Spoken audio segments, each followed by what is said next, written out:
In this episode of Shipwrecked, we are joined by two of our favorite builders in the space, Medved and Vlad Ginzburg. Medved is the CEO and co-founder of NFT Now, and Vlad is the CEO of Blockparty and also a co-founder of Moonwalk. We dove deep into the intersection of art and music, why historical art precedents don't always work with NFTs, how to throw a massive event like the Gateway during Art Basel, and so much more. As always, this podcast is for entertainment purposes only and should not be relied upon for financial decisions. Red Beard D's and guests may own NFTs discussed. All right, welcome everybody to our next episode of Shipwrecked. I'm starting off with this amazing puppet that Vlad got from my son Arlo. Thank you, Vlad. You're very welcome. Should I just do the whole podcast like this? I mean, okay. You shouldn't not do the whole podcast. Deez, we have two amazing guests here today. Vlad and Matt. And so you understand how we started doing this. We call this podcast Shipwrecked because when we started it, it was in the bear market. We're still unclear that it was like $1,100, right? So it's not that far off. I think we're in a bull market. We're just like $200 more. It's up 50%. It's up. Yeah, it's true. It's up 50%. But the idea was that because we have such a small group of people, we are all shipwrecked together on this island of craziness. So there's no one I'd rather be shipwrecked right? than Exactly. these guys. Thank you here. for coming. Yeah, thank you for or our side of the island. So what we're gonna do is we're gonna have you guys introduce yourselves, and then just quickly, and then we're gonna go from there. So why don't we start with you, Matt? And Sure. I'm Matt Medved, co-founder, CEO, and editor-in-chief of NFT Now. And also a creator myself, and I feel fortunate to be in the presence of two of my collectors. Yes, well, we're going to get to that. Yeah. That we own your Genesis. But, it's very special. But NFT Now is on a mission to empower the creators of culture and to bring this technology from niche to mainstream. So we're incredibly passionate about the future of Web3, NFTs, and believe that this technology is going to fundamentally redefine how creators and their communities create and share value together. And we're excited in building the future. We definitely are excited for NFT Now. Vlad? Yeah, I guess disclosure. I'm an investor in NFT Now. And I am also an investor in NFT Now. And I am also an investor in NFT Now. We're big on disclosures on the podcast. Yeah, we just want to be as honest as radical transparency. We do love NFT Now. This island is great. But just to be fair, we all invest in NFT Now because we loved NFT Now. Yeah. So we're not lying, and this is not to pump our bags. No, absolutely. This is actually a shareholder meeting. Exactly. Meeting of the board. Yeah. So Vlad, tell us a little about yourself. My name is Vlad Ginzburg, co-founder, CEO of Blockparty.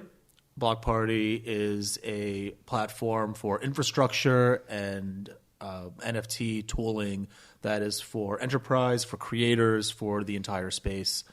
I'm also the underbidder on the Medved NFT that you guys are the collector of. That's right.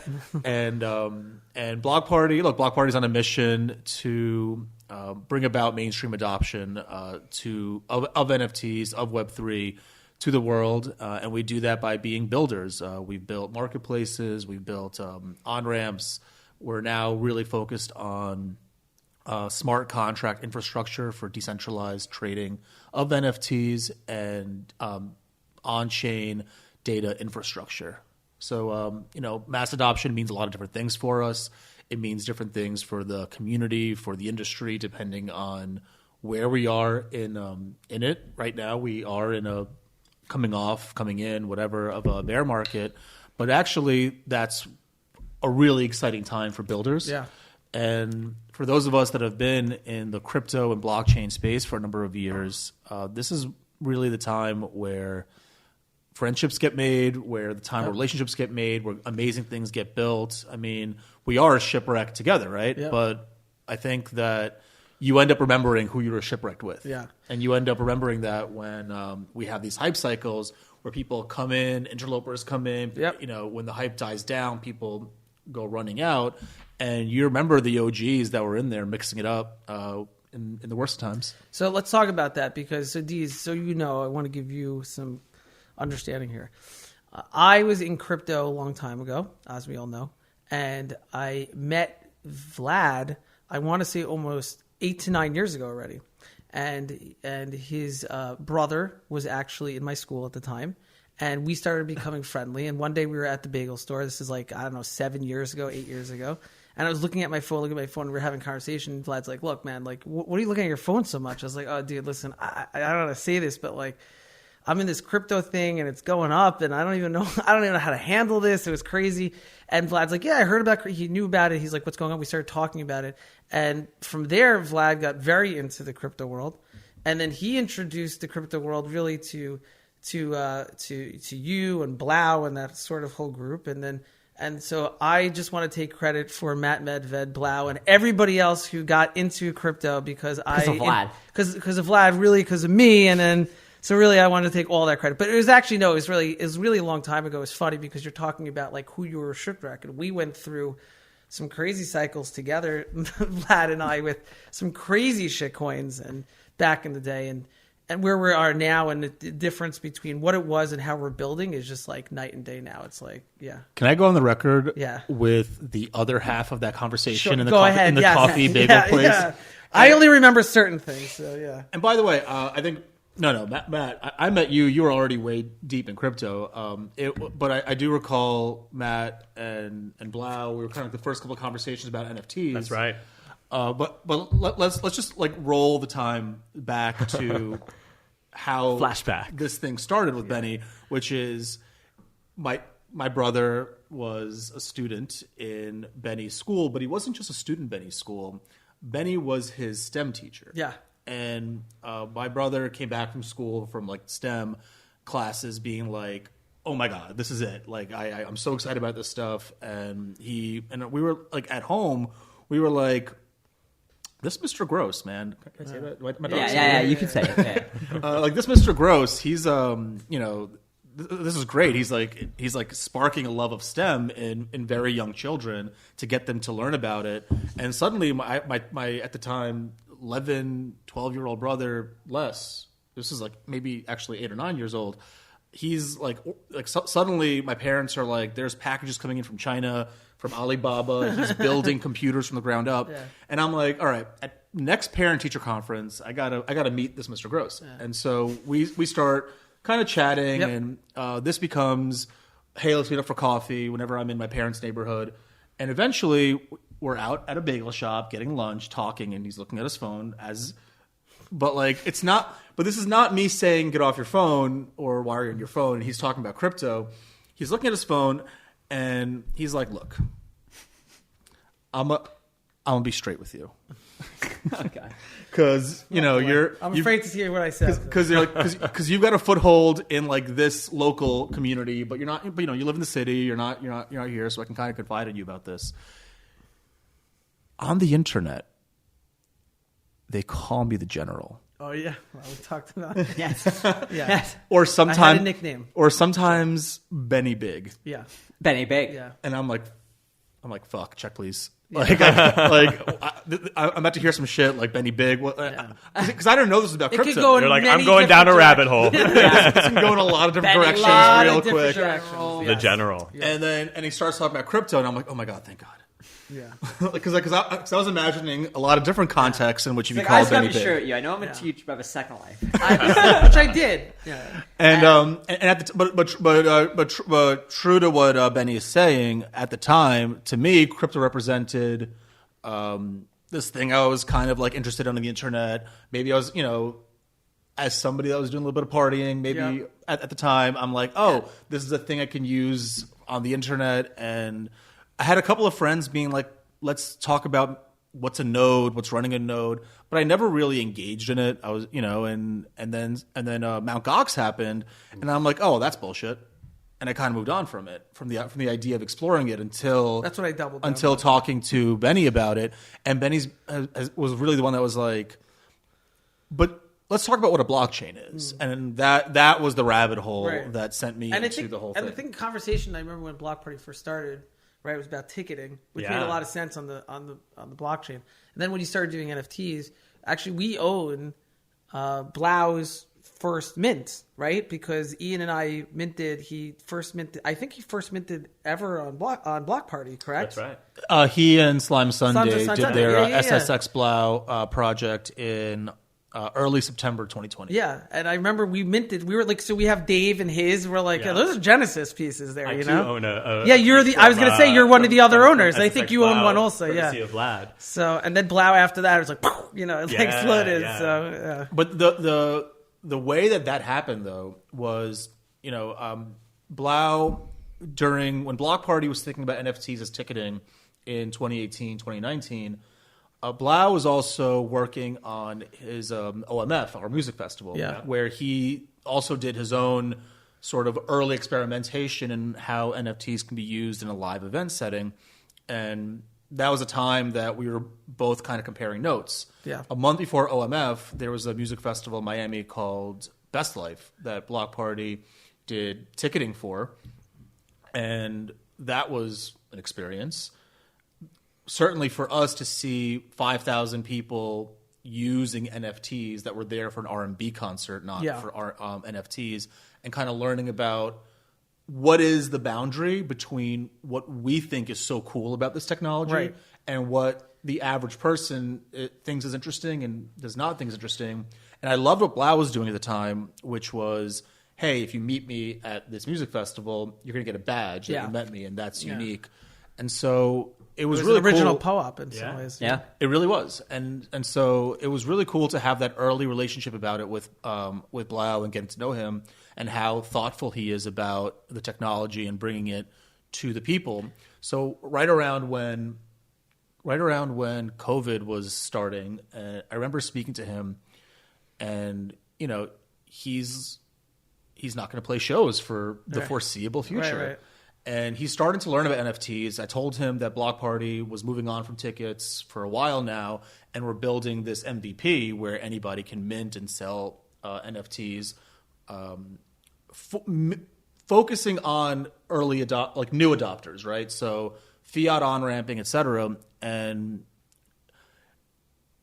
you see the story play out a lot from back in 2019, 2020, with people that today are leaders in the industry, which is you have that first kind of conversation. I remember we did like that, Matt. And then a couple of weeks later, they come back to you and like suddenly look in their eyes. they've advanced like 3 steps, and then they've gotten older by 10 years. That's right. Yeah, that's right. And bags and once you get that thing, once you see what's possible with this stuff, and people get excited about it. So Blau was like that. And I remember having this conversation about Slime Sunday, because Slime Sunday does Justin's concert visuals. Yeah, and incredible artist. Incredible artist. Yeah. I really love. I remember Mike. Yeah, he really. Mike is just. I remember the first time I met him. Also, I was like, "Wait, you're Slime Sunday?" Like, it's funny when you meet people in the space and you're like, you have this vision of what they look like. So it's funny. And actually, the same thing with Blau. I didn't know anything about Blau, and then when Ian told me we were minting it, I was like, I kept calling him 3 Lau because I didn't realize it was Blau. But the way you guys met, I mean, I know that you both have a love very much for music. Yeah, and the two of you, some of the just from the brains that you have of not just understanding concerts and every concert ever known, every every time you talk about music, I have no idea what you guys are talking about. And I know this is how you guys really found love together. And I know that you play, different venues now, and I think there's a really great story about that. I'll give you some of the background there. So, I first got into crypto actually in 2013. I was living in Milan. It was frigid cold, and I didn't speak Italian, and so I was just went on Reddit a lot, and Bitcoin was popping off, and I bought at the exact top of that market. I remember that $900. $900. It crashed 2 weeks later, but I really believed in the technology. I thought it was really cool, and so I just held on to it, but didn't really continue. I was just like, oh, that was cool, holding on to it, but I was really focused on the music space and music, and at that time was when I first started. Right after that, I moved to Berlin. I started freelancing for Billboard. There's a whole story there, but long story short, ended up founding Billboard Dance, Billboard's dance electronic music brand, back in 2015. Built that into pretty much the leader in the space. And what's funny is the rise of Billboard Dance really did coincide with the next bull run. And so 2016 to 2018 was like kind of the peak years of Billboard Dance for me. And I had gotten to be really good friends with Justin just because he's super smart, he's a great guy, and he was really, at that point, he was kind of making the jump from being the mashup guy to making his own music and really developing himself as an artist. And it was funny, actually. We figured out that we were both like into crypto, and he kind of reawakened that for me. And I remember he bought me my first ledger in 2016 at like a Grammys party. And what was interesting, I actually was an advisor at OMF, that festival, and started doing a lot of coverage on the intersection of music and blockchain, because I realized I was the only person at Billboard who A, owned any crypto at all, or B, understood it in the least, and was just like, I remember like trying to get people in the music industry to care, and it was really tough at that point. Yeah. Like it was really hard for people to understand. I remember writing a story, actually a print story on DJs trading cryptocurrency, and it was like it was Blau, it was Miha, it was I think Imogen Heap was in there, RAC, of course. RAC. Imogen Heap was the first musician that I knew outside of Blau, but like, Imogen was the first musician of whom I was a fan that was like openly talking about crypto in like I read an article about like 2017, and I remember that being like, holy shit, Imogen Heap, that was like very validating.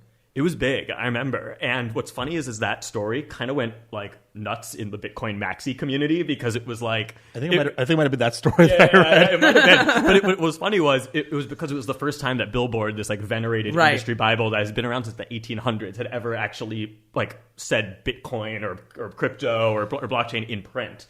And I was like, damn, I wish it was like a more serious story, because it was really just like a fun, lighthearted thing, like DJs trading crypto. But it was fun, and it made me realize that there was a big community out there, because I didn't quite feel the community side in the early days of like 2013, Reddit, Mt. Gox, going through all that. But like Twitter, that's when I first like started to understand like, oh, there's like a really tight knit community around crypto, and that's how I discovered crypto Twitter. Was when people are like, yo, this article is kind of like popping off in it, and started doing a lot of coverage there.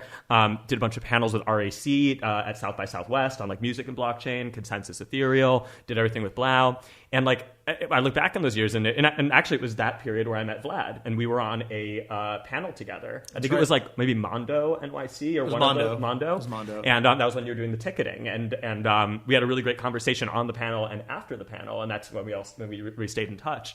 And fast forward, it was like, I remember like those years we were really just trying to figure out like, how can this empower artists? Like, how can this empower musicians? Like, there was all the great work that Jesse Grushak was doing with Ujo. Like, Jesse, also a great friend. He's the one who told me about Ethereum. We were just a little early. And it was like, to me at least, it feels like NFTs were kind of the missing puzzle piece. Mm-hmm. And so it was really interesting. During COVID. After that, I ran Spin Magazine as editor-in-chief. Is that where you met Alejandro at Spin? So I actually met Alejandro when I was at Billboard. For those, Alejandro Navia is my co-founder and the president at NFT Now. But we've been friends for 6-7 years prior to founding NFT Now. And we met when I was actually at Billboard, because he was working with he had started an ocean nonprofit called Oceanic, and they were doing an event, like a conference in Ibiza. And is that one where you put something on a dolphin so it could speak to you? Not that one. No, I'm not. I don't know. That's I just made that up, but it sounded really cool. I don't know about that one, but I could see Alejandro doing that though. He's 100%. You take shrooms, the dolphin takes shrooms, and then we're going to be able to connect Neuralink together, Neuralink, through the mycelium network. Neuralink, but for dolphins. Right, Neuralink for dolphins. Dolphin link. Yeah, there we go. So don't steal that from us. That's right. That's right. So what was interesting was everyone he was working with then, a bunch of our mutual friends were like, you want to get music, you have to talk to Medved. And he was like, nice. okay. And that's how we connected. And, I ended up speaking at the conference. We had Solomon play. It was really, really special. And then he and I just stayed as really good friends and professional sounding boards. He also worked as an executive coach, and I got to benefit from that just by getting, just having him as a sounding board to when it was a time for negotiations or anything tough tough while navigating, the working world or new opportunities. He's just always been an amazing friend and person in my court, and so it was after the Billboard years that I ran Spin Magazine, editor-in-chief, exited with the sale of that right before COVID. And all of a sudden was spending a ton of time in Clubhouse. And and then it was funny to bring it back to Blau. Like, that's, Blau's a great friend, but like it's not like we were talking every day, right? Like, we'd see each other at when our paths would cross at events, festivals, all that. We were in some chats together, but like, all of a sudden we were in Clubhouse, like early Clubhouse, and we were like literally in all the same rooms. And so we were just like talking all the time. And I watched him go down that rabbit hole. And I remember after he released the first drop with Slime Sunday, I was like, hey man, like, I know what an NFT is, but what I really need to understand is why you're so passionate about them. And I remember having this incredible like 2-hour phone call where all the light bulbs went off in my head. And for me, it was like, this was the missing puzzle piece. It's funny. I think we all have that one conversation where it's like something turns, right? And you're kind of just like, oh, okay, I get it, you know, and then you go down this rabbit hole and you're like, wait, that's right. There's a lot more here, and oh yes, I remember like the first time I had it was with one of my really close friends, and he's just like, you needed to listen to this podcast, and I was like, oh, okay, fine. I told the story like, he invested in something called Sponge Tech. Mm-hmm. I don't know if it was like this pump and dump stock, and he's like, I got a new one. It sounds like one. Right, it was. Sponge. It absorbed all the liquidity. And exactly. It's a sponge, but it's tech. It's tech, right. It actually was a sponge that supposedly you could wash your car with no water. Mm-hmm. I don't know, man. It was the craziest thing ever. It was like, if you thought we had pump and dumps. Need a car washed in the desert? There's some really crazy pump and dumps that were back then. So, but it's funny because I think, like, I'm sure, Deez, you had that conversation at some point with somebody also. It was just kind of like, oh, it's like, you had this aha moment in blockchain, or especially in NFTs. I think, and NFTs definitely could become more an aha moment. That's why we have so many artists in this space, Yeah. So, and I would love to, like, I like to listen to Damien Hirst talk about it a little bit when he was like, oh, why he did currency. And he's like, oh, this was my aha moment. So it's interesting to see and hear those, especially from people like three of you, like you, two of you, and someone like Blau, who were like really early on, Yeah. And now Blau is like, now I guess we just asked you the question because it's going to be a topic. So I think NFT music, we all tweet it all the Music time. NFTs! Music NFTs! But the really question is, I think that we're in a zone, I talked to like Ed Balloon a lot about this. Yeah. The question is like, okay, where do we go with this, right? Because I think, Vlad, you have said this before. It's not, I know that Spotify is looking very hard into NFTs right now in blockchain, but the real question is like, what really happens next? Because I think it's a little confusing. It's like, you're making music videos, are you getting royalties? But it's not that easy because, Vlad, you've talked about this, like to go back into this sort of world that was created with Apple and Spotify is really hard. I mean, that's just not going to be easy for us to break into. Well, I mean, take it back to ticketing days where, everybody in the crypto space, people that were following Blockparty or token holders were like, oh, this is amazing. You're going to take down Ticketmaster. And then you dig into that world a little bit, and sure, everybody hates Ticketmaster, but I mean, who's going to equip for, let's say for Madison Square Garden, where they have 41 Knicks games, 41 Rangers games, and a bunch of concerts, who's going to handle customer service for millions of fans? Who's going to hand people scanners to do things? And there's a lot of the operational side of business that has to happen. And I mentally, emotionally, metaphysically left the idea of NFTs for tickets and started going to what NFTs are now is when I realized Ticketmaster doesn't need to worry about like a crypto startup displacing them. Ticketmaster needs to worry about venue owners and promoters realizing they don't need Ticketmaster. That and when I realized that it's not about a company has to come and disrupt Ticketmaster, but communities can use this technology to handle their own operations. So do you think that's similar with musicians now, that there's going to be a time when musicians like, I don't need Spotify or Apple? Not precisely. Because look, when it comes to Spotify, I don't make music, right? Like Matt, you make music. Yeah. I work with a lot of musicians and talk to musicians that let's be honest, they do not get paid really much at all. And I'm Peanuts. sure peanuts, right? Yeah. But I'm somebody that's very passionate about music. I love music. I listen to music all the time. So for me, Spotify is a great fucking deal. For like $8 a month, I have access to the library of the world's music in all of my devices, in my car, my home, all over the place. And from that point of view, whether you're talking about Spotify, whether you're talking about Apple, whether you're talking about whatever streaming service for film, television, music, content, YouTube, content creators, Instagram, you realize that what is Web 2? People ask, okay, I get what Web 3 is. So in Web 3, but in contrast to what? What's Web 2? Social, this, that. I would define Web 2 as this unprecedented golden age for the consumer of content, because we get all the content for free or peanuts cheap. So the golden age of Web 2 was for consumers of content and for the platforms that deliver content.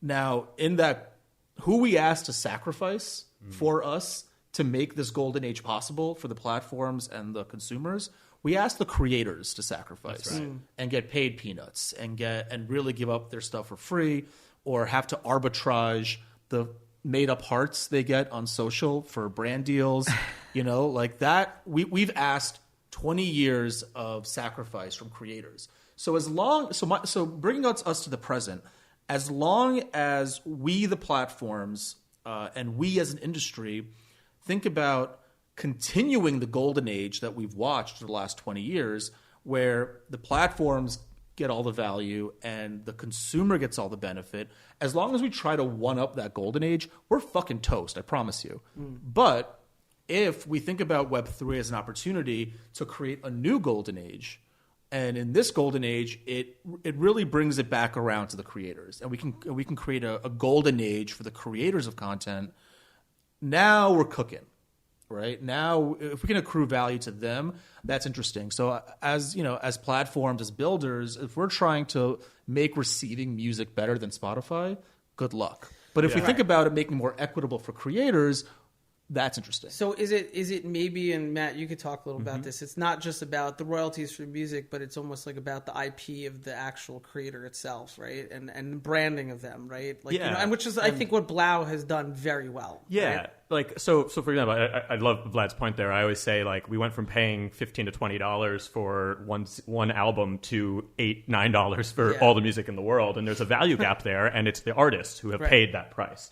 And what I think is really interesting about the power of Web3 and NFTs is the ability to directly connect with your most loyal fan base in a way that can actually be quite sustainable. Especially when compared to the absolutely predatory current music industry model. So what's interesting is that my dad is actually a huge music fan and collects a lot of rare music memorabilia, particularly Beatles memorabilia. And so growing up with that, the idea of collectability around music always made sense for me. And so when I was first speaking to Blau, it clicked immediately, and I was like, okay, now anyone can listen to Abbey Road, right?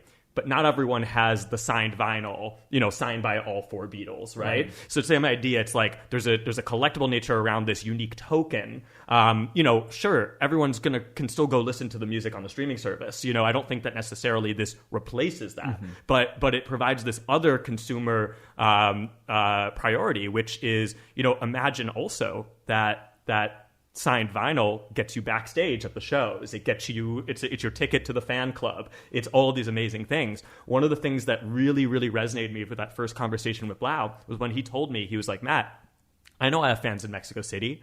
Spotify tells me that I get this many thousand streams every month, but I can't reach them. I don't know who they are. Right. Spotify has that data. They don't share it with me. He was like, if I had a show in Mexico City and wanted to invite my fans, I can't send them that. I can't send them an invite. I can't get them backstage. I don't know who they are. I can't do that. With NFTs, I can take a snapshot. I can airdrop them. I can find out who they are. I can make something token gated, and I can immediately reward my most loyal fans. And that's what I think is really transformative when it comes to the NFT space in Web3 and music. Is we talk a lot about the idea of 1,000 true fans. Kevin Kelly, the idea that to be successful as a creator, you actually don't need millions of fans. The issue is that in the current, you just need 1,000 true fans who are going to pick up what you put down, buy the ticket, take the ride, show up to the show, buy the merch, buy the NFT, whatever it is. But, if you think about it, it's like the issue is that in Web 2, which, as you said, was a golden age for the consumer, it was also, dominated by centralized platforms that also dominated the value exchange. Right. And so they put ads and algorithms in the way. They made it so creators had to pay them to reach anything more than a fraction of their organic following, and ultimately made a situation where there was no middle class in music, where you needed to either, have millions of fans in the scale, or you were a starving artist. And what's exciting about NFTs is bringing back that model, making good on the original promise of the internet, which says, hey, let's say it doesn't matter what you are. If you're an up-and-coming rapper in Atlanta, if you're a death metal band in Oklahoma, whatever weird avant-garde electronica you're making wherever in the world, if you can find 1,000 fans who are anywhere in the world who are willing to support you in that way. Let's say you drop a music NFT for $100, which is a relatively reasonable price. That's $100,000 in revenue, and that is more than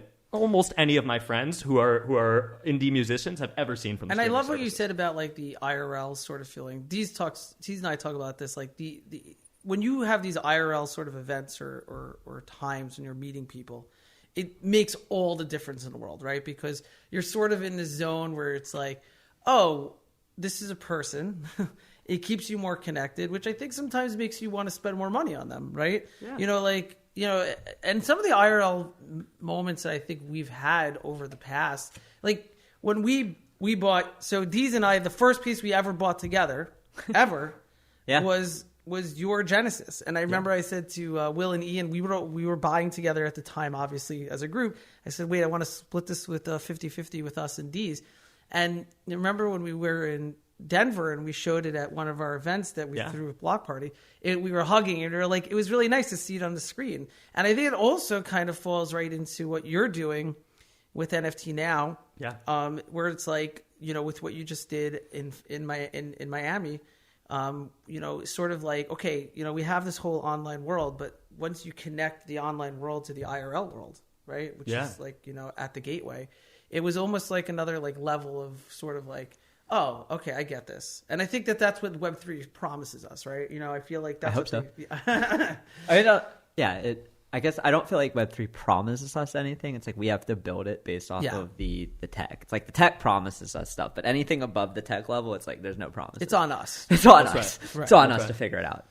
And the gateway was awesome. I mean, I thought it was like different, special. It's the biggest like NFT event I've ever seen. I think multi-street. Definitely the biggest thing I've ever worked on.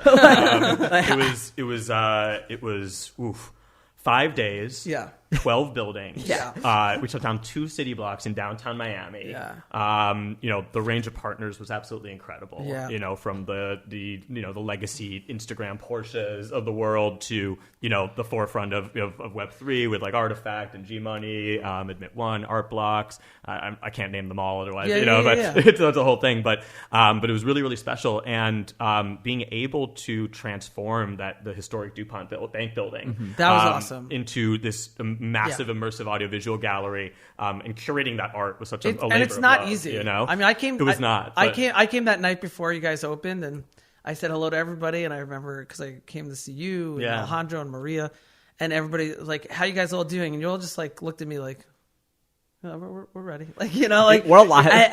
But the next day when we all came back, I was like, "It's amazing!" Like obviously nobody sees the amount of work that you put into that, and I know it was a tremendous amount of work to put that in. I do think it was a staple that I think a lot of people are going to look back and say, okay, we need to make IRL events like that. Thank you so much. And one thing that I think is really critical about it, and one of the reasons why I think it was such a success, was that we made it free and open to the public. For sure. Just in the middle of a bear market, I think that was really important because we recognize that people were hurting. And we also recognize that, all of us here are really lucky because, extremely lucky. And we work in Web3, and we get to interface with inspiring artists, really visionary builders, creators, across the board, day in, day out. So we have a finger on the pulse. We know there's a lot of great energy in the space. People are building during the bear. This is the future, all that. But one thing you have to forget is that. A lot of people who don't work in Web3, all they see or all they hear is the negativity, and Twitter's echo chamber. 100%. And it's really easy to fall victim to that, especially with the news with FTX and everything falling and that negativity that gets kind of compounded in that echo chamber. We wanted people to leave the gateway feeling as inspired about the future as we do. And part of that was welcoming everyone in, making sure that there wasn't a barrier to entry, that nobody was priced out, and ensuring that people could come in, listen to the people that we speak to day in, day out, see the incredible art and artists that we get to experience day in, day out, and leave like that. And by the way, it was so nice to see so many people. I remember I was standing in the Blockparty exhibit that you guys put up over there with the screens, and there was an artist there. And somebody walked in, they were looking at art, and I said, "Oh, this is the artist." And they were so excited to meet that person in real life, It hits different IRL, like you said. And it changed a lot for me, I have to thank Vlad. He was in 2017. I watched I sold a decent amount, but I watched a lot of my net worth get crumbled, and then I had a fire in my school, and it was a really tough time for a 6 to 12 month period. And I remember I was really down, and I texting Vlad, and Vlad said to me, I remember he was like, "Look. Think about how lucky you are at this moment where you're at." And then he actually he's the one who invited me to the ArtX Code event where I bought that was the first contemporary and digital art fair. And it was early 2019, and Vlad's like, "Look, come out," because I was already collecting at the end a little bit. He's like, just come out, see what this is. It was he was telling there was digital pixels that we were buying in a video or something for some really cool project. I bought that's where I bought the two Dimitri Cherniaks, and there was crypto punks there they were selling, but it really does show you how strong and close our community is. That these IRL things, when you meet people and you have these relationships, they bring you up, and that's why I keep telling people you have to make friends with some of these people. Your financial decisions are just one part of this, right? There's a whole other ecosystem that we're kind of building, And now's the perfect time to make friends too. There's a future. Definitely. There's a future in Web3. There's a future for NFTs that is probably 5 to 10 years off, where we kind of get to the promised land of what we're all working on, where it is so ubiquitous. It is such a big industry that it's just too big to be personal. And sometimes it feels very big in the middle of a bull run. It feels like everyone's talking about it, but actually it's still, I imagine a world 10 to 15 years from now where the four of us are kind of mixing it up back in the days when this was, when this was old we were slumming it, and before we had a studio, we were in that Airbnb. We have a real studio now. Yes, I mean, there's not a day I don't wake up and I text Zanzibar and I'm like, I just feel like Jerry Buss, and because you fake it till you make it sort of thing. When he bought the Lakers, and you're like, okay, I know, which I love his whole story. He's like, I know the Lakers could be big, but I'm going to it was air. He had nothing, And he's like, but he believed in this. He's like, I'm going to make this work. And then obviously he did. And I feel like we're kind of all in that moment. We're like, look, we get this, but we have to just find a way to make this work. Right.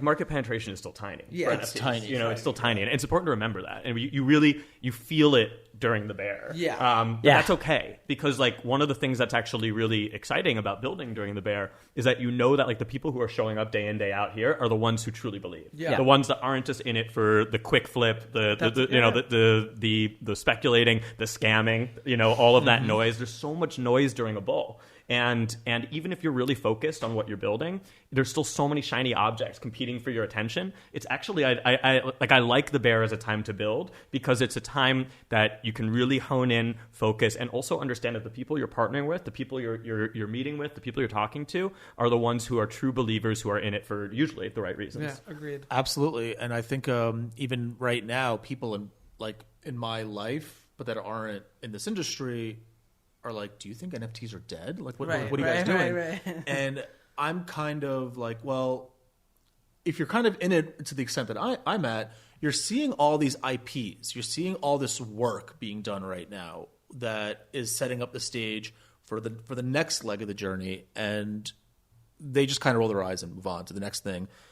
And it's delightfully reminds me of like 2019, where I'm talking about this stuff, and people are like, "What is he on about?" Yeah. But you know what? It was in 2019. It was in as much as Blockparty was focusing on tickets in 2018.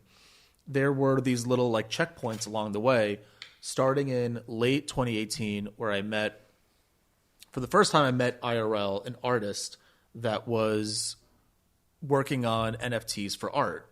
And while I've kind of heard about this, I've never actually met anybody doing it. And the person I met that was doing it is a legit powerhouse in traditional art, even though it's like a new media traditional art. But she won the Whitney Biennale in 2001 for video art, and now she was going to make NFTs with the guys that went on to found Snark.art. And my career was in the fine art world prior to getting into crypto full time. So we have to talk about Yeah, we got to talk about that. So let's actually, I'm glad you brought that up. So yesterday we had another podcast, Vlad. We had two people from the fine art world, and we did a little game with them where we actually showed them fine art and NFTs, and they had to actually tell us which one was an NFT, which one was fine art. That's awesome. And I have to tell you, How'd it go? Deez could tell you, it was surprisingly interesting. So, I mean, the best thing about the whole part was that, Benny showed them a video that was in the MoMA from in the 2010s. And then he showed them a Joe Peace video. And he asked them, which one do you think is in the MoMA today? And they both said the Joe Peace video. Not only did they say Joe Peace, they were adamant. They didn't even think. They're like, the second one. I love that. And that was of all of them, that was the highest signal. We showed them dick butts and beeples and Raf Grassettis. Yeah, and I think all the stuff they were like, this really looks like art. And we came to, but when that Joe Peace moment happened, I think we were all kind of like, it gave us a little. I think we both looked at each other. Like, all right, we were on to something. So, and it's you've been in fine art for a long time. How did you get into fine art? Yeah. How did you get into fine art? Oh, for real? Yeah. Tell us. I was. Man, okay. I grew up around art. Okay. We came to America in the 90s. We were immigrants. We couldn't collect my family. We couldn't collect fine art, but but suddenly we're in New York and we're able to go to things. How like old MoMA. were you when you came to America? 4. You were 4. And growing up, my parents were always taking my sister and I to things like museums and giving us a big education about that. My dad worked to get some Soviet supremacist art out of there. So we were, we kind of grew up around it. And my parents were fortunate and very hardworking to really make it in this country and became collectors. So I was always aware of that. His dad was a very hard worker. And by the way, just a side story. His dad, he has a handshake. Okay. It's like a vice. He doesn't, he doesn't shake. He doesn't shake your hand. It's like Vlad has it also. Not as much as his dad. Not as much as your dad. His dad handshake. The first time I shook his hand, he was he crushed every bone in my body. He's like, "You okay?" It's a power shake. Yeah, I'm like, power "I'm shake. totally." And you that's have. Why, that's why. And by the way, you have to say you're okay because if he looks at you and you feel weak, You flinch, right? you flinch. Yeah, no, I can't so flinch. I was crying on the inside. I'm like, "I'm totally fine, sir." You went to the doctors after Yeah, a full like- hand like- cast. My dad is a big Ben Gross fan. So But go on, so he did sorry. well. Yeah. No, but I was back in New York after undergrad, and I was at undergrad in Ohio, and I was in New York, and I was looking for work in finance, and I was looking for work in business, quote unquote, and this is right around the time of the entire finance world melting down. So there were Harvard MBAs that were having a hard time finding jobs, let alone somebody like me, and at the same time, there are new all-time highs being made for Picassos. So I'm in New York City, I feel I'm trying to get a job by taking the 6 to Wall Street, but I really should be taking the 6 to the Upper East Side and seeing what's going on at Sotheby's because those guys seem to know what's going on. And it was true. Coming out of the Great Recession, you started to see contemporary and modern art making absolutely new highs globally. And I started to really get interested into what the hell is going on here. And I was taking time to be around auction houses and seeing where I can like get a little bit of work where I can get it to do some accounting or some books and whatnot. And I'm asking a lot of questions. Why isn't this considered an investment? Why isn't this considered like an investable asset? Well, it's subjective. Well, this and well that sounds familiar. And I'm like, well, no, because Eric Clapton bought that thing for like $200,000, and he just sold it for like $14 million. Right. So over the course of 10 years, so if you do the math, you get yourself a rate of return. Oh, but no, you can't really think of it that way. And the question was why? Why can't you think of art in that way? And the traditional answers of why you can't think about art as an investable asset are price discovery doesn't really exist, and it's an illiquid asset, and well, it's subjective. And in 2010, I'm like bullshit, right? Because number one, price discovery, well, that's the biggest problem. But public auctions are public, so auction estimates, auction results are posted. It just has to be, you just have to like do the work of getting that information. And here comes ArtNet and other platforms that are dropping searchable databases of art. Okay, so we have some price discovery. Next, it's illiquid. Traditionally, in it's not the 1980s anymore, where you have to fly your art to New York. You have to you have to go to auctions by attending them, and then maybe eventually on the phone. Suddenly, Sotheby's is white labeling eBay. Christie's is building their own thing. Phillips is building their own thing. Suddenly, every auction has an online component, and you can bid online. And when that happens, auction houses everywhere start having more auctions, and there's a lot of liquidity coming to the market, and the entire world is bidding online. And pretty quickly, you go from having 1 or 2 opportunities a year to auction off your artwork to you're never more than 2 weeks away from a major auction somewhere in the planet. Right. So suddenly, I would argue, good art, blue chip art, investable art is more liquid than a real estate investment.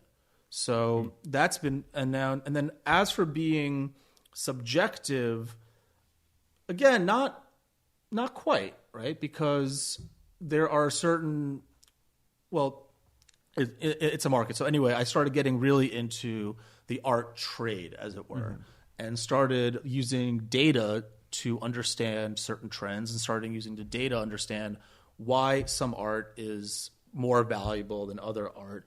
Everybody knows that if I buy a Picasso and then the MoMA wouldn't borrow it, but if I were to buy hypothetically Picasso and the Met were to take it for a short-term loan for an art show, that's going to make my Picasso worth more. But nobody was like pulling up an Excel sheet and saying, well, how, using all the data we have, how much is that provenance impacting? How are things like provenance impacting the value of art?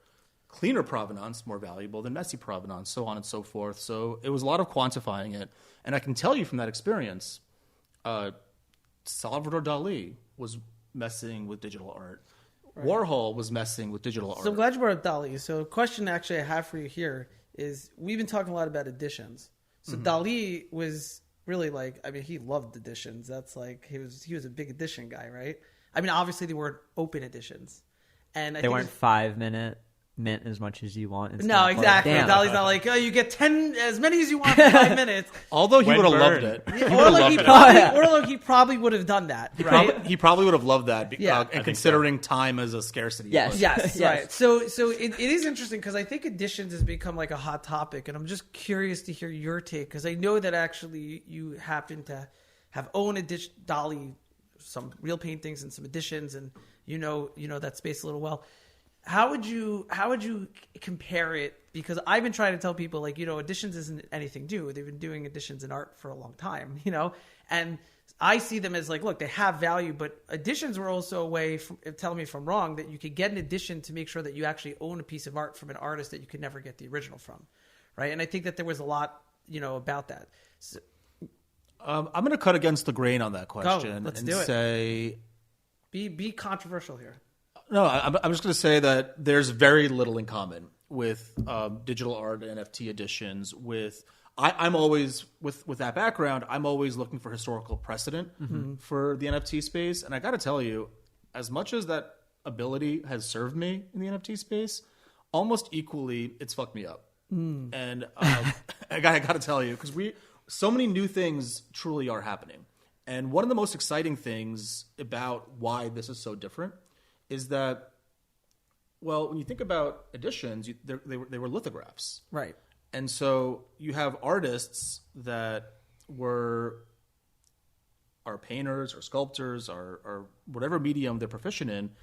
Well, printmaking and lithography is a different thing. So, Chagall has editions. Right. But he worked with his favorite printmaker to make them. And I think that printmaking is its own vocation. And therefore edition making is its own vocation. So many of these artists are jumping into a whole new medium, oftentimes with a new person that's going to help them with it. And then you bring in the third piece of that, which is the occasionally unscrupulous art dealer that just starts like mass producing editions. And that's where you have this general knowledge in the art world that editions equal bad for the artist's brand, for their market, whatever, even though when done well, it makes some of the art more accessible. And actually, I think that in the 2010s and early in my art career, when I first started seeing Cause blowing up, I think Cause is somebody that kind of said, who cares what people think about editions? I don't want to be a starving artist. I want to make these toys. I want to sell. And I want to make these toys, and I want to sell things, and I want this to be accessible, and that could be six figures. And I'm sure a lot of people, really smart, well-meaning people, were like, "Don't do that." And the contemporary art world is where you have younger artists that are taking greater control of their markets, are changing the game. And finally, that brings us to NFTs, where you have digitally native artists that they don't have, like, making a one of one and making editions aren't necessarily different vocations. They are just different practices of thinking about their own market. So I think that the previous world doesn't super apply, because we're in what I hope is a golden age for the artist to really be thoughtful about how they build their audience in whatever way they want to conceive their audience in. So I actually butt out of this conversation a little bit with traditional art knowledge, and would rather pass the ball to somebody like Medved, or even you guys that are more natively here, and and aren't carrying that baggage of what happened in traditional art 40 years ago. Well, I guess the question is do you think that could happen with us? I mean, I think open editions and editions are two very different things. Yeah. Well, let's say open edition and limited edition. Than say, I like that better. Yeah. So, do you think that it could? I see, because you remember this, Nifty Gateway at the beginning. I remember the oversupply issue. The oversupply. It was a total oversupply at that beginning, and then I think everybody saw the writing on the wall. We're like, oh, Nifty Gateway, they can't. We've talked to a bunch of great people this week, and I think Dave, Brian Brinkman are two that come to mind where we really got into editions, and they are very thoughtful about the sizing of their edition, and they're always limited, not open. And the main reason from both of them, as long as I'm remembering this correctly, is that they don't want to satiate all of their potential, or there's all this potential energy or demand for your art as an artist, and when you put out an open edition, if done incorrectly, you're satiating all of that demand in one drop, and then you're kind of losing,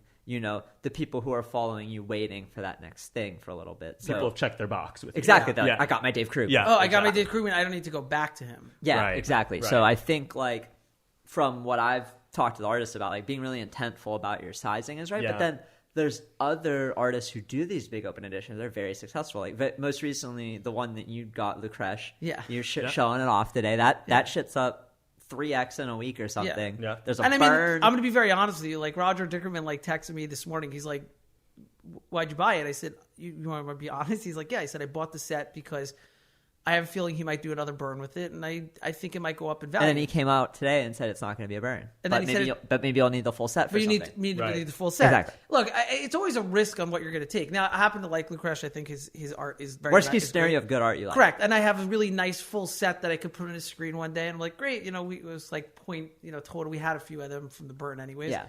But yeah, I think that, I'm curious to see what you have to say, Matt, because I know that. Yeah, it's really interesting, and I really appreciate the context that Vlad gave from the traditional art world. Kind of being more digitally native here to this space, it's like, I've always felt like open editions can make sense for certain artists at certain times. I think that, like, for some artists, it can be a really great opportunity to expand your collector base, to more democratize Like access, our podcast is give open that edition. accessible element that for people who couldn't otherwise do it. But I think one thing that's critical too is that, like, no one in the traditional art world would ever mistake a print or the lithograph for an original. Right. Whereas, like, the difference between these very high res images is not so different, right? True. Checking the metadata. And it doesn't necessarily have that feel, which is why, like, one of the things I sometimes advise artists to do is, if you really feel like an edition is right for you, make sure it feels very distinct from your main artistic output. Right. So, like, I thought that like I love everything he does, but like Alpha Centauri Kid did something really interesting with the he did the with the skulls and the color study, where he had everybody he opened this edition around like the blue skull, and then flip the script on everybody by turning it into Max Payne. But then he did this whole dynamic where you could then, burn the Max Payne and get like these skulls in different colors. Mm-hmm. And it was like this color study. It was kind of like its own unique thing. No one's going to mistake those skulls for a one of one by ACK, right? But that goes back to the branding thing. Exactly. Saying, right? He made that his brand now. Like the skulls, like you see those skulls, you're like, right. And the same type of skulls, like Sam Spratt has his Lucy skulls. Yes. Like, those Lucy skulls are Sam Spratt. And like those editions sort of start to work, I think, a little bit better. I think Luke Kresh also, I mean, if you look at his art. Because those 101s are these very detailed, like you look at a super rare work, compare it to the monsters, which are more in-depth, but not as in-depth as a super 100%. rare, compare that to the editions. And exactly. So he's definitely doing it right. Like from the platform side, being in 2020 NFTs, where at the time artists were doing... they had OpenSea available to them. They had Super Rare available to them. They had Blockparty available to them. And like Blockparty and Nifty started doing drops at around the same time. And then suddenly Rareable, Maker's Place, and it started accelerating from there. Well, I will say this, and I will give Nifty Gateway all of their flowers for this when it comes to open editions. Yeah. In my view, open editions that Nifty Gateway was doing in late 2020 were a very important catalyst to kick off the NFT run. 100%. that Beeple drop. Completely agree. Yeah. Because suddenly it wasn't about convincing people that digital art is collectible. That was the first time, in my view, that the crypto community that wasn't necessarily interested in digital art, crypto community understands, buy something for $1, flip it for $10. And then when the crypto community gets excited about something, that's when the normies start paying attention, because it becomes this thing of like, and I can speak from experience on this point, nobody's going to buy an NFT because your favorite celebrity said to go buy an NFT. Mm-hmm. People don't get into crypto. Some do for the tech, but generally speaking, people come into crypto because everybody's having a party and flipping stuff and making money. So suddenly everybody's paying attention to something the crypto community understands, which is buy it for $1, flip it, at 10x. And I really think that innovation, that times a scarcity input, really was one of the sparks that really caused this thing to blow up. But now we're a few years later, and going back to what I was saying a little bit earlier about who is this golden age for, open editions scare me now a little bit, because who do they really ultimately benefit? They benefit the platform that is getting a lot of users and a lot of volume and a lot of traction from hosting an open edition, and it benefits the consumer of content because bought it for $1, flipped it quickly, or had it, and it kind of lost in the fray is this great for the creator? Did it get them paid? Did it help their market? And I think that when we lose those principles with open editions, that's where shit gets hit. And I think you have to be careful with that. Yes. Talking about really good art in this space, let's talk about Matt Medved's Genesis Perspective. The stink bug. The stink bug. The stink bug. On the Great Wall of China. So let's just go through this story because I think it's a great story. So I actually did not know Vlad was bidding. Just for the record, just want everybody to understand. Yeah, I didn't realize we were bidding against you. Bullshit. No, I didn't. It's not true. You told me after the fact, and then when we put our we should win this. Yeah, when we put our last bid in is when you told me. What happened was I guess you were bidding and I was going to go bid, and then I said to Deez, I was like, let's buy it together. But what we did really love about your piece, besides loving you, Matt, because you're a very lovable person. I thought we really loved not just, and the picture was amazing, and the stink bug and everything represented, but the poetry was really, we really loved the poetry. And then I think we had Dave Krugman read it live on air, which gave me a tear at the same time because that was special. Because he has such an amazing poetic voice. But tell us a little bit about that, because I know you take your art actually really seriously. And some people are like, "Oh, why is Matt dropping art? He's on art." But no, he really, there's actually something. There's a lot behind that. Yeah, so, thank you for saying that, and thank you for recognizing the power of the words, because that was always really an aim with that. So just a little background, I come from a creative writing background. I grew up going to poetry camp. I was always writing creatively, even before. There's something called poetry camp. Is it it is just as nerdy as it sounds. That's the opposite of spring training for exactly. Or is it like if you want to go one deeper than chess camp, it's poetry camp. So they weren't. I went to both for the record. Okay. And so you're saying they weren't shuttling you kids from that to soccer, Exactly. Was it like band camp? I never went to band camp, but I imagine it was just as nerdy and insular. It was really special. So and fascinating to know that you went to poetry camp. Oh yes. And so what's interesting is I was writing creatively before I ever wrote journalistically. Wow. Journalism was actually an area where I understood that I could apply my writing talents to have a paycheck or, and be able to sustain myself off writing, but also be able to tell stories and also be able to have incredible experiences, because one of the things that really drew me to journalism was the fact that every day is not the same. You're covering different things. You're doing different things. And in my early work, so newspapers, and I was covering different beats and things like that. But so storytelling lies at the core of it. And I also, as you mentioned, I also am a musician, DJ and producer. But growing up, in Rochester, New York, I was in Rochester. Good old Rochester. Go Bills. I was in bands, and I was the singer and the songwriter, and I wrote all the songs for the bands that I was in. And so songwriting, poetry writing, all of that has been, and prose too, has been a very important part of my upbringing, a very important part of who I am. And what's interesting is, I always recognized... Is your mom or dad, I'm just curious, are they creative writers at all? No, my dad is a brain doctor, and my mom is a nurse and a genetic counselor. But they were incredibly supportive of me, pursuing all of these creative paths as a kid. And to that, I'm really thankful. And they came to the Gateway, and they were there for the literary NFT panel, which is a really special moment. But so, what's interesting too is that, part of being a journalist is also, going out and covering things and stories. And I remember one of my most formative experiences was when I was living in South Africa, and I was working for a daily afternoon newspaper in Cape Town, covering social issues in the townships all over the place. And I would always be paired with a photographer, and the photographers became some of my best friends. And so that's when I started learning about photography and, framing shots, things like that, and started doing my own photography. And, I remember as I was, with my own creative output and also the photography, I just started matching poems and photos that I felt fit each other.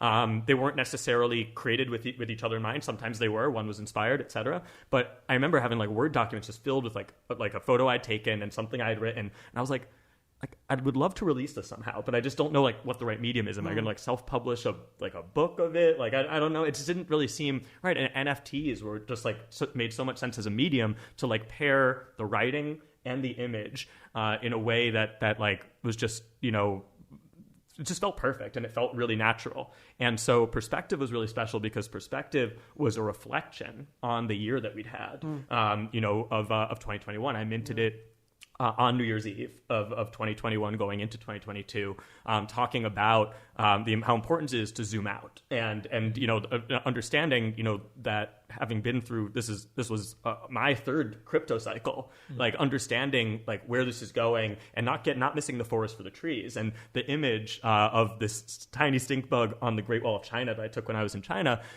just always really like juxtaposed that for me in terms of like it's very zoomed in on the bug, but you can see like this expanse of the wall, and it's like if you just focus on what's in front of you, you'll miss this beautiful thing and the full grandeur of the moment and where things are going. And so, putting that out was a really special expression of that. And, I actually always say, I think that everyone who is in the space at some point should mint something meaningful to them on the blockchain, whether it's for sale or not, because I do think it helps you understand the artistic experience, the experience of the creator.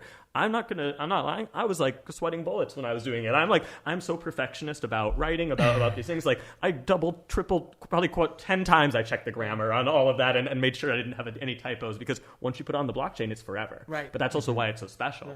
And I recognized that this was capturing a very special moment and it's a very special photo. And originally I was like, you know what? Like I didn't even know if I was going to list it for sale. I was like, I'm just really glad this exists. And then I was like, you know what? One of the things that I learned throughout my time in the music industry was from a guy named Steve Duda, who is like the Alfred to Deadmau5's Batman. He's the coder who like creates a lot of like the really dope tools that Deadmau5 uses software wise. And one thing he told me is like, if you don't release it, it doesn't exist. And I was like, okay, you know what? I'm going to do it. And it was really special, obviously, for it to find its way into your collection. It's very special for you. I'm sorry that we beat come out up just Vlad. A little short, but there are more poems. I understand. There are more poems. There are more poems. coming. I did just mint my super rare Genesis Nightfall, which is I minted it also on New Year's Eve. This time of 2022 into 2023. I like that idea of doing it on New Year's Eve. I actually minted. I mint every once in a while. I have a collection of photos that I put up. Nobody sees it. It's called Chaotic Perfection. I put out my first NFT. Yeah, that's right. Excuse me for a minute. I'm gonna go search. And I the just OpenSea. they're not for sale. I just put them up. Dave always puts bids on it just to for the hell of provenance. It. And then he's always like, I want to put a bid on it. He puts bids on the different pictures, but it's usually just. But it's true. It's like you put your first NFT up also, right? Yeah. Did a not quite an open edition. Yeah. It was just for anyone who had any of the We Do a Little NFTs. For every We Do a Little NFT you got one of my Genesises for free, and it was only available that way. So like, this is really just a way to support the people who are paying attention to what I've been doing for the last 3 months, and I did it because Manifold was kind of not Manifold, OpenSea was kind of forcing Manifold and other smart contract tech stacks to mint before January 2nd, before that registry shit locked. And then everyone's rushing to mint at like noon, and like Manifold site's down. So I'm like 5 hours late, so I waited till the last minute because I was like being a little more thoughtful with it till I saw the date. And I'm like, okay, I need to get this out. Like you said, if it's not out, like it doesn't exist. I took the picture at Art Basel 2021 when I met him, and I've been sitting on it for a year and a half, basically. And I've never taken a better picture. Like I've taken 10,000 plus pictures since. Never taken a better picture than that one. So I was like, all right, like this is the one I have to use. And it feels 100%. Really good to get it out in the world, see people collect it. That feeling is really, really special. And it's a part like wait, one more thing. You to learn more in 10 minutes minting something through Manifold than you do all year as a collector, just collecting things that were minted on Manifold. I didn't know how easy it is to change metadata, change the picture, all this stuff, and it made me look at Manifold things a little differently after going through it all, both good and bad. But it is something that like I learned so much more of when I finally did it than like on the sideline collecting art that people made using the same tool. And it's like owning something of these is like, it's nice because it's like, I have a part of him. And I think that's so true about minting. And it's really true because that's the whole idea of provenance, which really actually Vlad taught me that word and what was going on with that. But, and I've had this conversation with Deez, and you're the one actually kind of drilled this into my head that if you don't get it out there, it's not out there, right? Especially on the blockchain. And 10 years from now, when we look back, no one's going to look where you minted.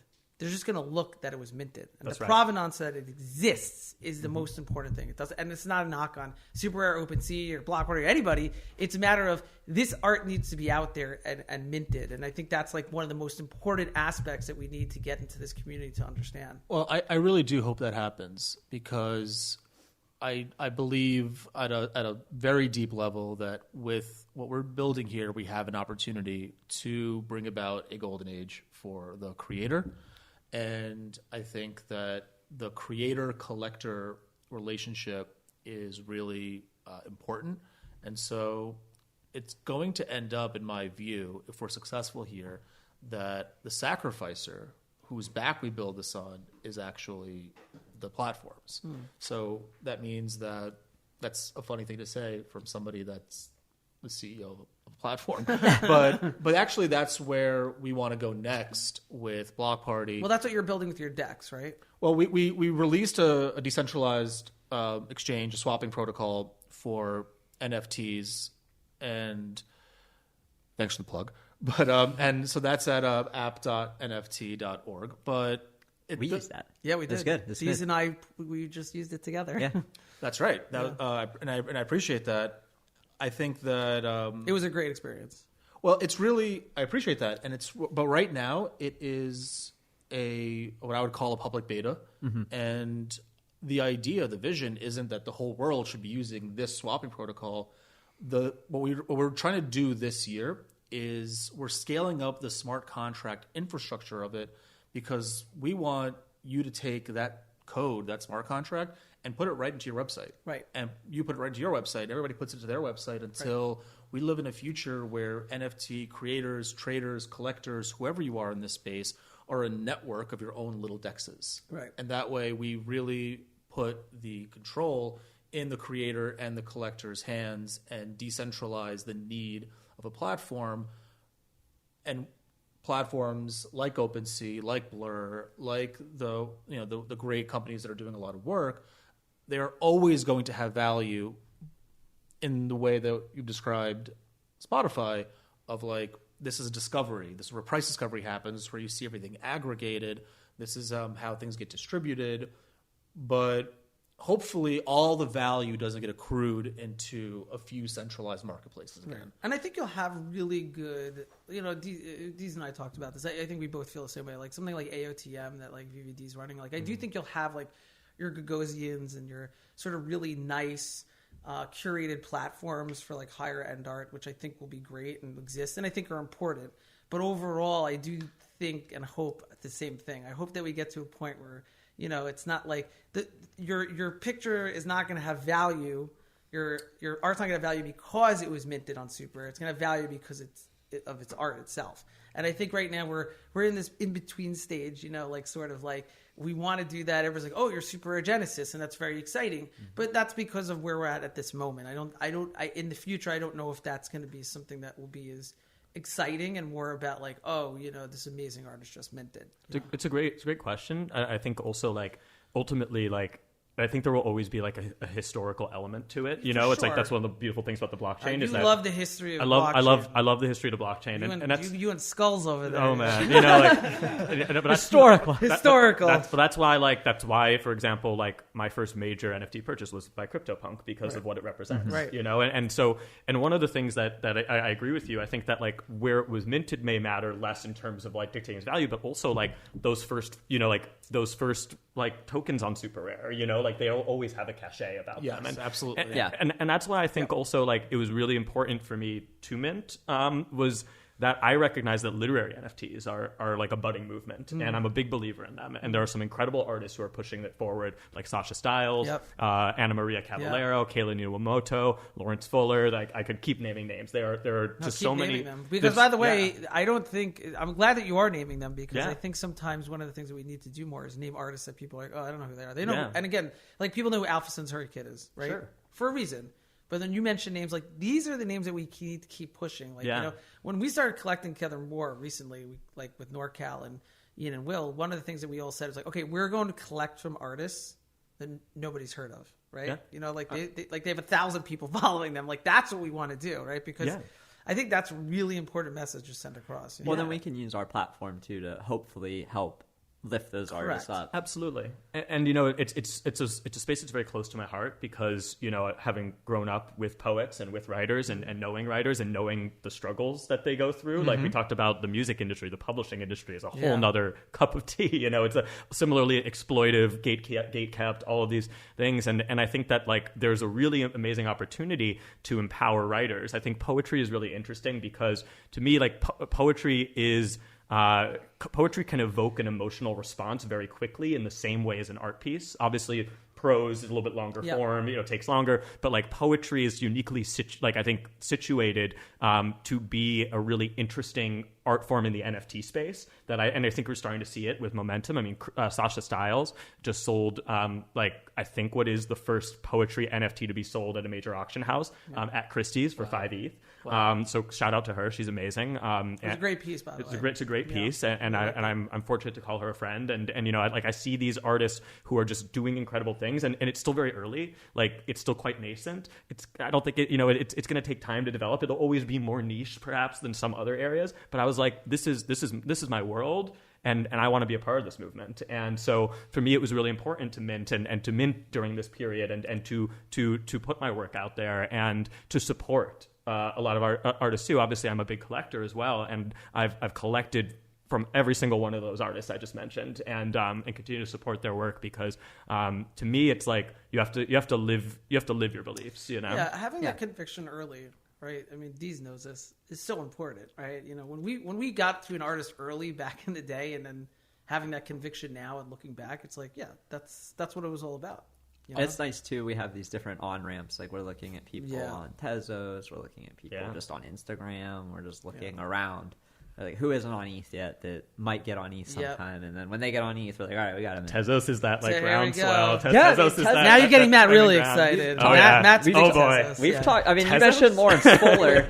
I know Lawrence is someone I've talked to a ton about Tez with, and it's something. It's like a hotbed for creativity. It's artists selling more editions, less one-on-ones at really low price points.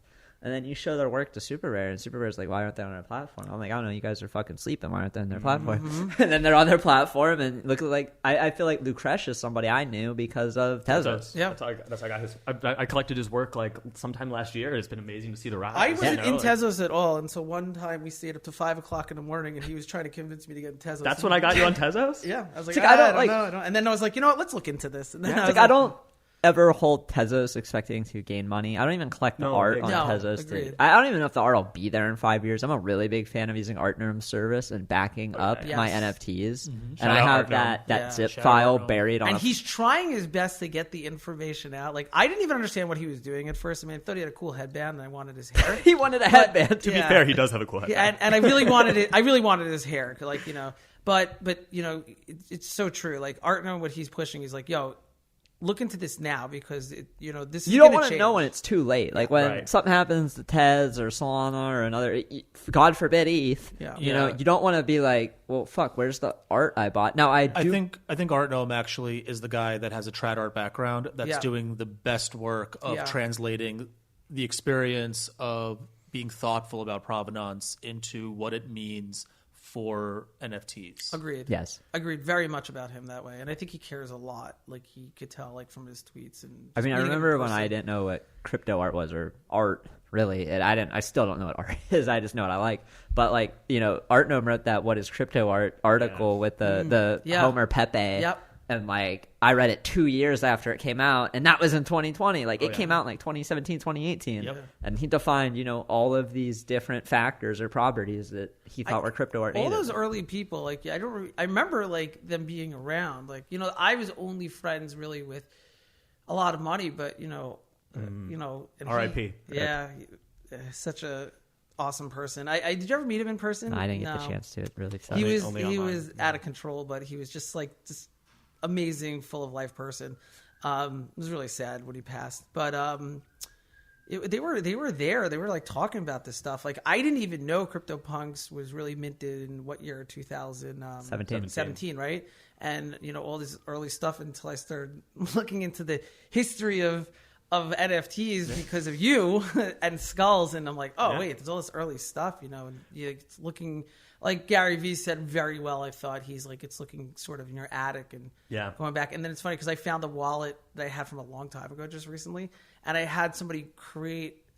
Someone made this NFT. I have to show it to you of me and my daughter. So it's like fighting some apocalypse as artists, and he minted it on the chain. I finally found it. I didn't know where it was for years. I mean, I could see you probably have one of those lost Robbie claim codes still chilling somewhere up in an attic. Like it's like in a box. I'm really afraid. Like I'm afraid to like look in my house to like see if I could have any of these old. Yeah. Dude, I told you I had a wallet that was a piece of paper.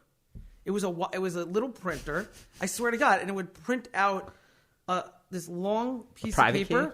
And it was a wallet, and the Bitcoin would take it off chain and put it on the piece of paper. And then I would listen to what I did. I didn't tell you this, and then I would print out. No, you never told me this. Okay, I would print out. I took like one. You're gonna think I'm nuts.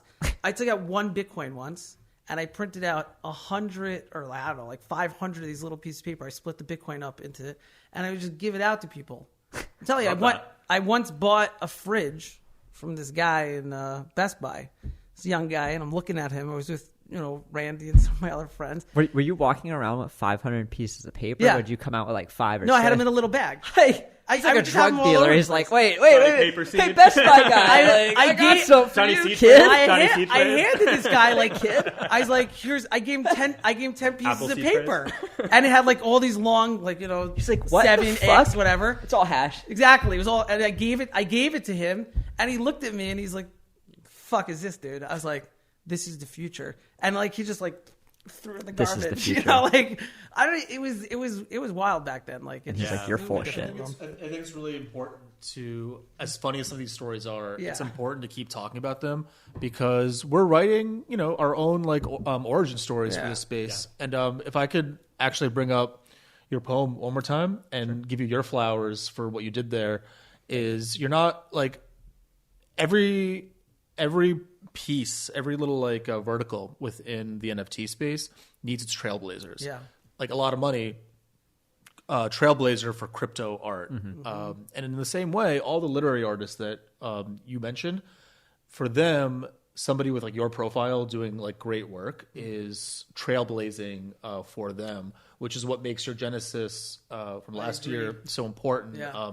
Your newer work now so important. And it's also illustrative of something that gets me very excited about art in general, whether you love art, whether you love music, whether you love whatever contents these are. Your work takes two vocations that you are very proficient in, creative writing and photography, and they work together. So composable creativity is something that I think got lost a little bit in Web 2, and it's coming back around. I mean, your father is a collector of Beatles things, so your father would know that Revolver, the album art on Revolver is made by Klaus Voormann, who was a great bass player himself, collaborated with the Beatles on a lot of things when they were between bassists. But here's a visual artist that had a huge impact on the Beatles' life, and that became Revolver. There's Sam Spratt, by the way, that's how he started. He did a lot of Kid Cudi and all these Logic, yeah. Logic. Like he did all the cover albums. the intersection of music and art and other vocations has an opportunity to be like one thing again and make new things. George Condo, who's like such a huge deal now, George Condo did the album art for a Fish album in 1993. We know you're a big. By the way, he's a big Fish fan, just so you know. Yeah, so like George Condo, like the Ghost album is a George Condo, and today we're like, I can't buy a George Condo for less than $4 million. Right. But those guys had him doing album art, and I think we talked about Blau and Slime Sunday earlier, and I think they're continuing that really rich tradition of what I think is really cool about that is when they did their first NFT, Mike Paracello, the person, was like not where he is today in terms of his profile, but his online handle, Slime Sunday, actually had more Instagram followers than Blau. Yeah. And being able to parlay that into our career where he's now at Philips and stuff like that is so cool. But overlaying the art and the music together. So in your case, you are one artist that was able to. You're a very multidisciplinary artist, and you're able to bring that into one work. It's like just super exciting. So what we need next time is we need a Medved mix overlaid onto. Yes. So that way when we play it at NFT NYCC, maybe that's like a little drop to that. It can be done. That's right. By the way, anytime someone says to me, like I remember when you did the poetry, and someone's like, "Oh, you're minting poetry." Like I saw some of the messages. That's when I'm just like, I'm buying that. Right? That's like I told you. When it makes people upset or question. When they're upset and they're questioning. When I doubled down into crypto was when Mt. Gox got hacked. Yes. I was like, I'm going to double down. Why? Because everybody's like, yo, don't go into that shit. Sell it all. It got hacked. I'm like, this is what I'm going to buy. You know, anytime you have to buck a trend, like in a creative way, I'm just like, I'm all in. This happened to us over the summer where we got to work with Infinity Objects on a cool project where one of my absolute favorite bands, Goose, came to us and said, you know, every time we do concerts, we have like a lot of the jam scene, they have poster art for every run, and they wanted to do some digital versions of their event posters. They've been thinking about NFTs for a long time, but they were ready to do the thing, and we worked super hard on a poster artist they work with regularly. He was going to make digital art for the first time, and he was, as an artist, you saw his eyes like light up. He was excited about it, and he was having a blast working in the digital medium. And the band was into it, and they put a really cool piece of music into it. We had this event, a concert poster that had movement and sound, and it was like what Jesse Grushak and I used to nerd out about was Contour Posters 2.0. And we know that jam fans collect posters in a tactile way, and we thought that it would be clever to partner with Infinite Objects to, you know, make it tactile in that way.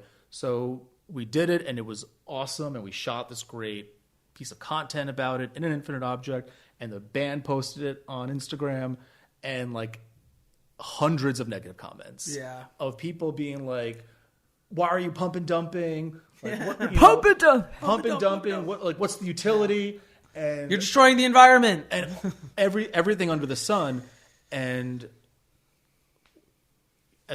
that's the kind of stuff that makes me want to double down on Concert Posters 2.0 because you have the artist who was just like, I've never done digital art before, and that was awesome. I'm gonna do more of that.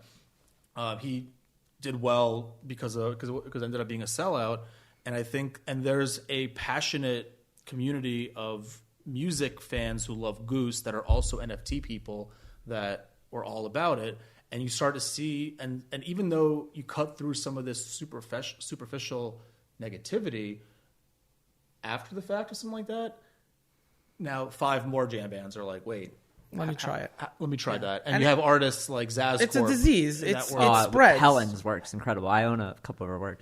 Oh, yeah. So she's looking into NFTs now. And so you have the artists in that space coming in and doing cool work. Helen's amazing. Yeah, I'm going through her Instagram. Like, she's made all these Grateful Dead posters. Like, everything fish. Like, everything she's done. And then she's on Super Rare. And I'm like, yeah, I'm buying this. Like, this is a no-brainer. Yeah, no, I snagged one of her works on OpenSea for like what I expect will be like a silly low amount of money once she's gotten really like bigger in this space. And it's just it's cool to see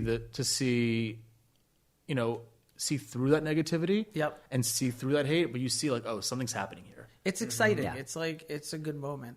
All right, talk about good moments. The Bills are in the playoffs, so we don't have that much more time. So I wanna wrap this up. We're gonna have and Matt Medved is a huge Bills fan because he's from upstate New York, which is where he grew up in the snow. He actually Wolves. You live with a family of wolves, right? That's right. Up in Rochester Wolves. Up in Rochester Wolves, right? Yeah. So I want to, So we're gonna ask you a few more questions before we go, and then we'll definitely have to have you guys on again, because this was really nice talking. I think that we love talking to people who've been in the space for a while and behind the scenes building rather than always, I like to record too, like more origin stories, older stories. Because when I was getting into the NFT space in 2020, there was only 3 people making video content, and it was all virtual. But it was like Josie Bellini, Vertical Crypto Article, and Steinwald, and like DCL Blogger. Yeah, and there was nothing really like out there other than that. And if you're not going back and looking at that, you're not getting those stories. It's like, all right, how can we kind of like tell the narrative of the space, but in a fresh new way? And I feel like we've done that pretty well. And that's what I think we're trying to do more. So we'll have to get Alejandro in here, because I'm sure his origin stories. He like took. Well, like I don't want to put words in his mouth, but one thing I do want to say is like, but based on that is. That was one of the things that was really important for us at NFT Now, in launching, a Web3 digital media platform for this space. Like, we launched the NFT Now podcast in, I think it was April 2021. So like, and we had only, wow, was that long ago?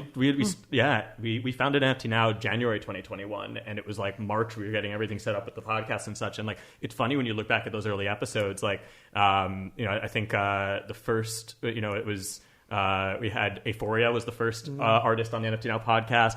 Victor Mosquera was very early on there. Thank You X. Like, you go back to those old episodes, they hit. Names. Jesse Grushak was on there. Yep.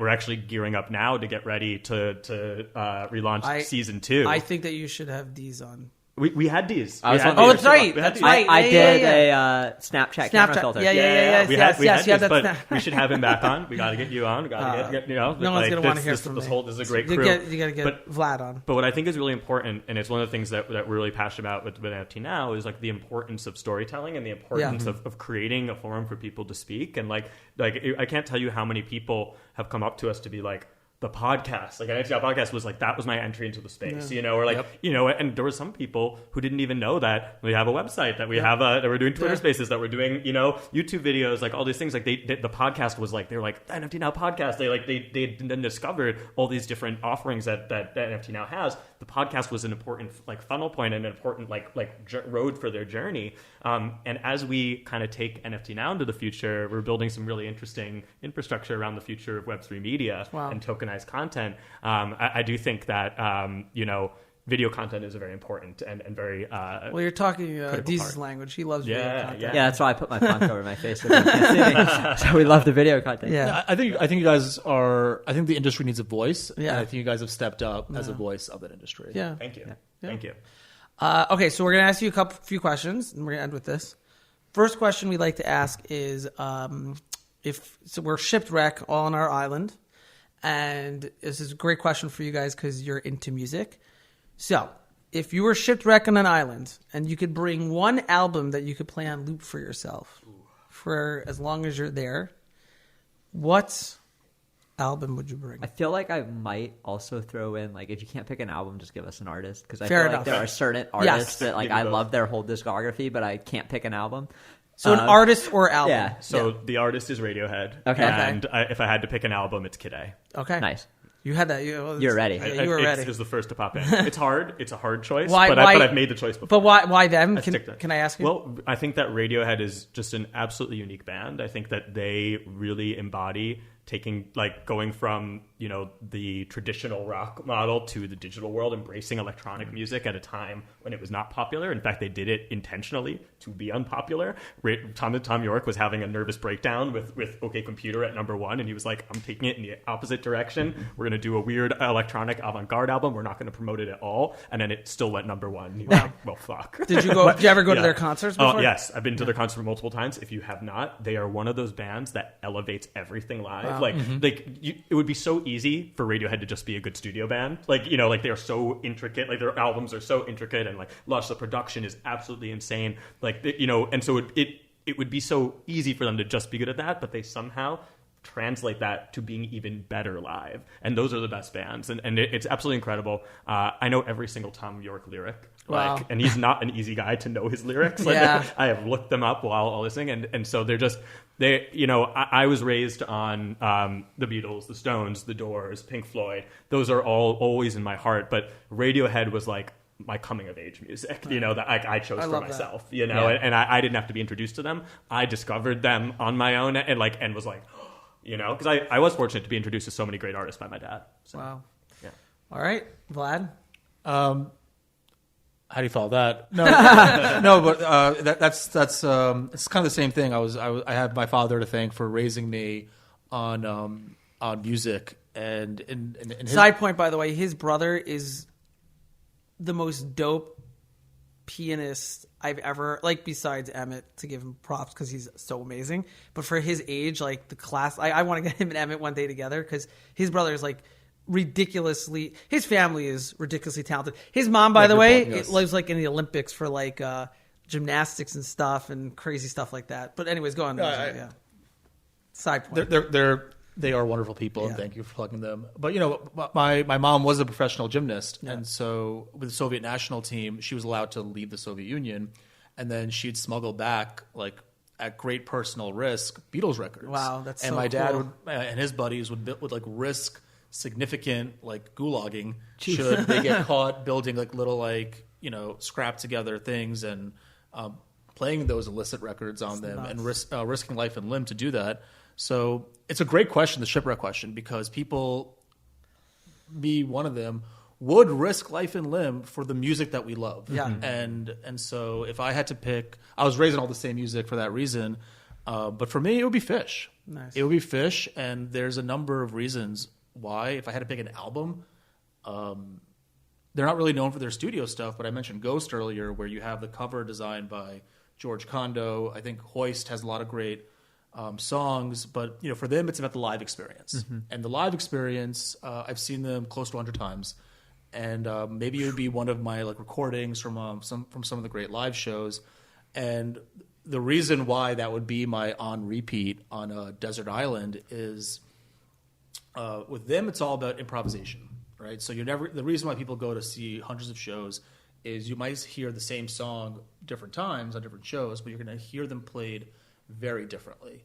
And it's a reminder in life of how you get on stage when the lights are on, when it's happening, you know, you get to improvise, you get to have fun with it, you get to have fun with the audience, you get to be creative on stage, but there's no way you get to be that good without precision and work. And the work that they put in this 40-year career behind the scenes means that when you're out there and like the lights are on, you can do whatever. You can be creative, you can improvise, but it comes from a place of like hard work and professionalism. I love that about the band. How many Fish concerts have you been to? And one more thing, Yeah.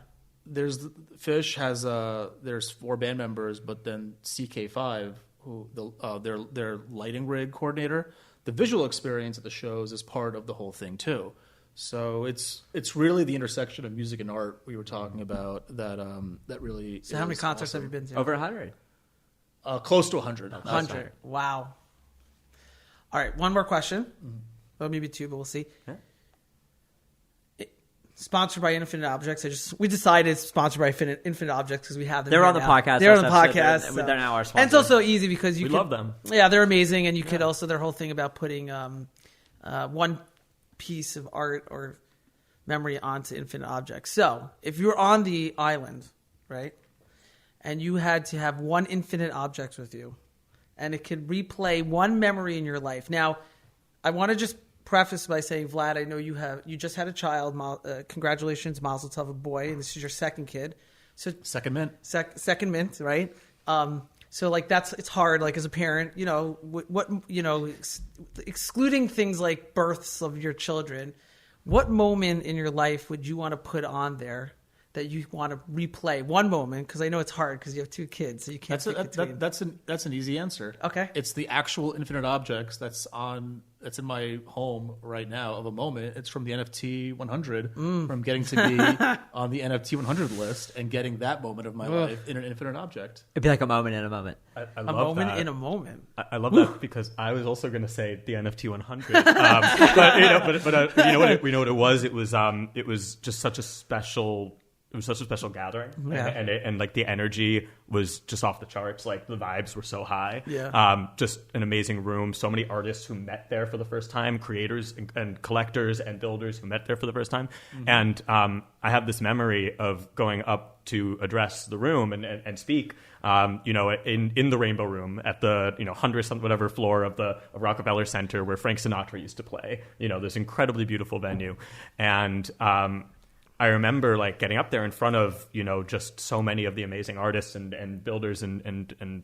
people in the space, and it catching like the reflection. I saw the sign that we had of the NFT Now logo with the N. And I literally had this flashback to less than 2 years prior, literally it was, to January 2021, like the most miserable winter, the first COVID winter in New York, just like you couldn't go outside, nothing was happening, and just lying in my bed and being like, NFT Now, like accent over the end, just the origin, that moment, that spark of an idea that turned into this, and to see it like that the sea had come this far and brought this many people together was just like an incredibly powerful and in some ways overwhelming moment. And I had to gather my composure to do the speech. Yeah. It felt important. So it was really special. All these moments in a moment. The only thing that scared me about NFT Now 100 was when I got there, I said this to Will. I looked at him. I'm like, he's like, what's the matter? I'm like, I'm a little worried. He's like, what? I'm like, what happens if the food is bad and everybody dies? I said, the NFT space is over. Well, that's why I was like, it's all over. I was like, it's all done. That's why we sent Alejandro to Cannes, the shadow government, in case anything happens. And you would have been the only one left. It was like, all right, Survivor. exactly. Alejandro sampled all the food for us. Exactly. It was a lot of talent under one He room. did it on purpose. He A lot of poisoned the talent food. under one Alejandro room, poisoned the food so he could take it's like over. throw someone in a bomb shelter or something. Right? It was crazy. It was like designated survivor of NFTs. Exactly. Who was The NFT 101. You needed somebody is now to the like number one. leave that space. All right. With that said, let's end with this. I think that Deez, you want to ask a question about 2023? And Yeah, I just like to ask everybody to close up something, normally top of the mind is like, what are some things you're looking forward to 2023? And then any shout outs, and then we'll close up. I can do it. Super excited for 2023. We are launching our NFT Now membership pass, which is Alpha. going to be coming up in Q1. That is alpha. If you're not already in our Discord, I highly recommend that. Really excited. Our amazing CTO, Aaron Baker, has been in the lab. he's cooking amazing. up By the way, some- he is. I just want to. Sorry, I have to say this. He is one of the best creators in the space. I agree. Yeah. I agree. And one of the things I love about him is that in addition to being just an incredible technologist and a developer and all that, he's also an artist, a creator. Great- that great NFT artist. that NFT 100 infinite object that you love, that 3D, he designed that. He designed it. Wow. Yeah. And so he has been in the lab cooking up some incredible concepts. We're really excited to share more details on that soon, and the innovation there. But that is like our singular focus right now is preparing to release that to the world. So Nice. the That's NFT Now membership pass is really exciting. We're also excited to do this year's NFT 100, and also I think continue to take the gateway to the next level. I think that we continue like the gateway, this whole vision of uniting the physical world and the digital world and giving people a glimpse into this future where these two worlds aren't at odds but coexist in creative harmony. I think that as 2023 continues to evolve and we start to see the NFT market mature, we start to see blockchain gaming continue to grow, like all these different categories continue to grow in their own way. I think it'll become increasingly clear that digital ownership is going nowhere. Yeah, love it.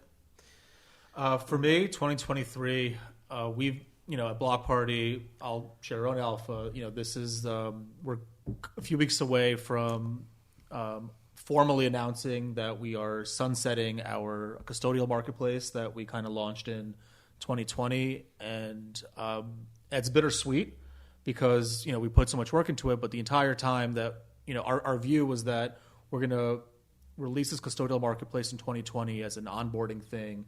And all these great on-chain tools that we're building quietly in stealth eventually will be released as the NFT market matures.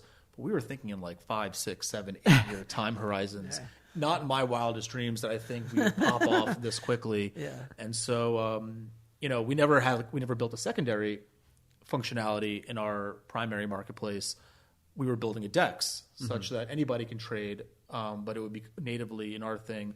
Well, I mean, we've moved so fast as an industry. We've accelerated our plans quite a bit. And, this year is really exciting. We're going to start off by this actually really feels like a really good place to talk about this out loud publicly the first time. Yeah, go for it. So this won't air for another month or so. Yeah. So around the time that we're airing, we're talking. we're helping the creators and collectors off of the platform. We're sunsetting it into our newer things.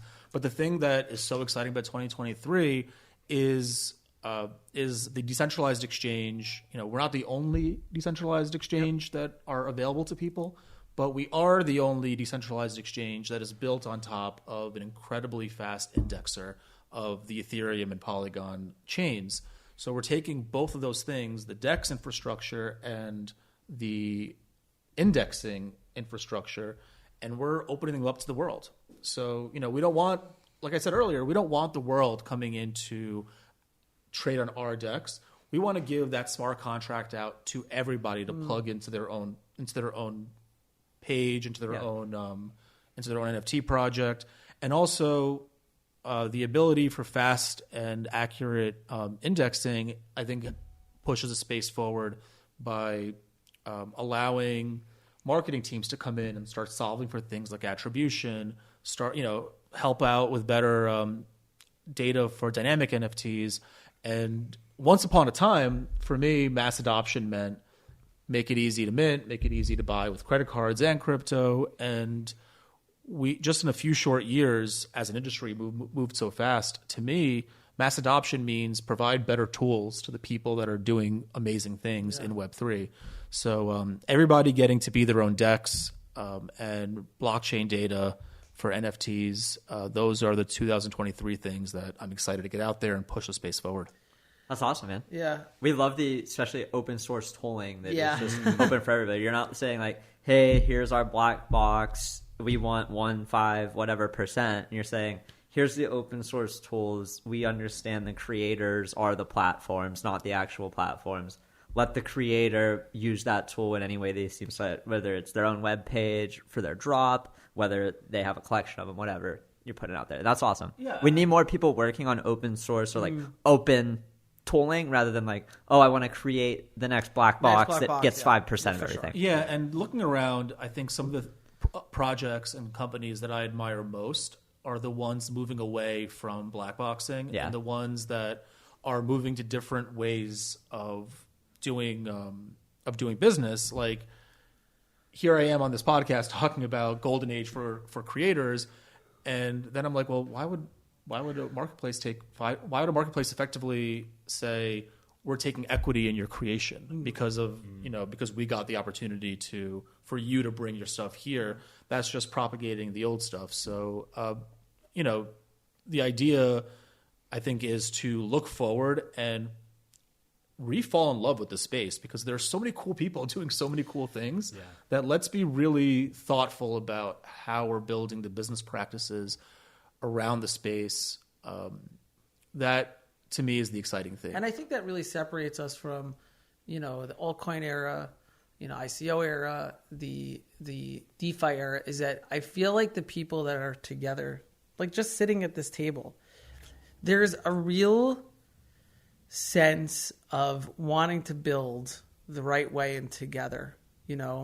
I thought it was really fascinating the way that the whole royalty conversation happened and the different opinions, but it was very much centered around like, okay, what are we doing together to make this work? Snowfro had an epic thread that we talked about. It was really, really, really put in great perspective that way. And I think it's really fascinating. If we have a pool of like only 5,000 people that we're working with here, it's really exciting to be early on with that. For me, I feel like a fly on the wall sometimes, and I'm like really excited about that because I'm just like, oh wow, look at all this crazy stuff that's going on. And when we zoom out one day, and we're like, these were moments in time that we got to build this. I think it's really exciting.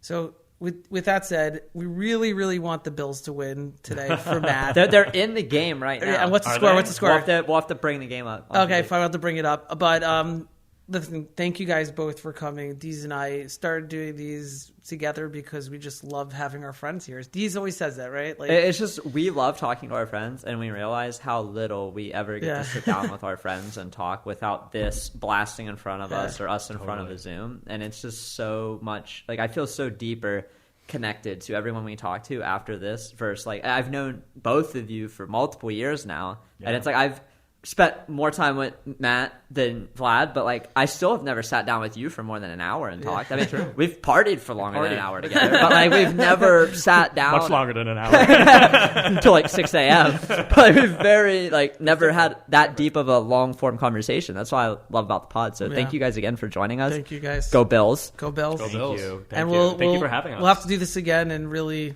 appreciate it. Thank you again for Thank you. Thank you. Thank you guys. All right.